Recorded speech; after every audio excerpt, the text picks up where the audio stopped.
ولدنکاری سیار در خدمت شما. نوشته از ولدنکاری سیار در خدمت شما. بله صاحب.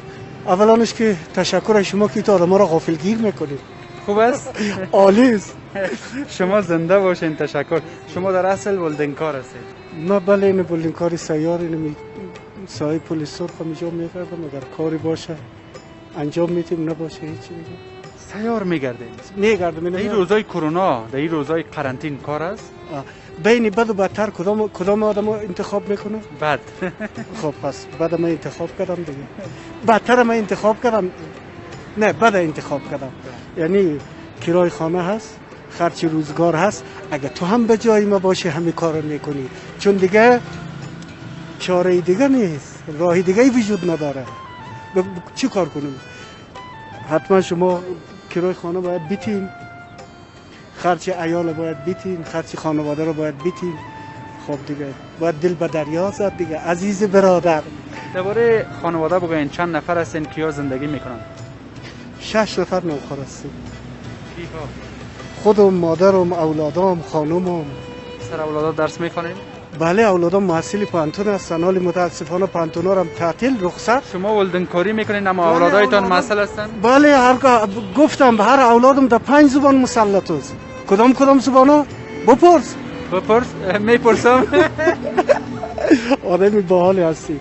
ازبکی، پشتو که زبان ملی کشورت است، انگلیس که زبانی هست که بالاخره بین المللی است، فارسی زبان مادریشان است. خب دیگه عربی هم که زبان اسلام و قرآن و فهمی است. این 5 زبان اولادم بلد است. یعنی شما اینقدر زحمت میکشین؟ زحمت میکشم. شبم که میرم اونا میگه که اجازه بدی که ما از کف دست ماچ کنیم. من میگم کرونا تون دم تیر میشود. اجازه بده. کرونا شما نه، کرونا از اونا. خود شوخی میکنیم به هر حال. ولی اولادم محصل هست، درس میخوانن و من نمیرم زحمت. و یک چیز جالبش در کجاست که اونا دختر است، بچه هم نیست. بچه ندارین؟ بچه ندارم، دخترم. دخترایتان محصل پانتون است؟ محصل پانتون دولتی طب. این میرم مسئول در قیافم نمی آید.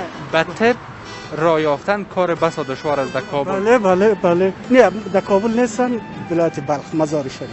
خب پانتون دولتی است؟ دولتی است ولی بله. پس واقعا نان که شما میخورین خیلی مزه‌دار است. حتما همینطور است. به خاطر که با این ابله‌های کف دست، با این زحمتی که شما میکشین، با این لباس‌ها، واقعا خب ما بیرونم چندان بیرونی نیست ولی درونم زیباست. بیرونگرا نیستین، درونگرا هستین. مقصد در حال خود چشمام هم کار نمیکنه، ولدینگ غم مانده چشمام هم خراب کرده. مقصد در خانه‌ای که دارم یک کتابخانه دارم، وقتی که فرصت داشته باشم فقط مطالعه کتاب. شما سواد خواندن و نوشتن دارین؟ بله سواد خواندن نوشتن فوق العاده. چقدر تحصیل کردین؟ صنف نیای مکتب بودیم بخونیم. برادرای نامش نگی دیگه. برادرها دیگه خلاص. برادرها آمدن ما را از تحصیل باز ماندن. خداوند شما را من میگم که از خوشبخت‌ترین انسان‌ها محسوب کرده بدون شک.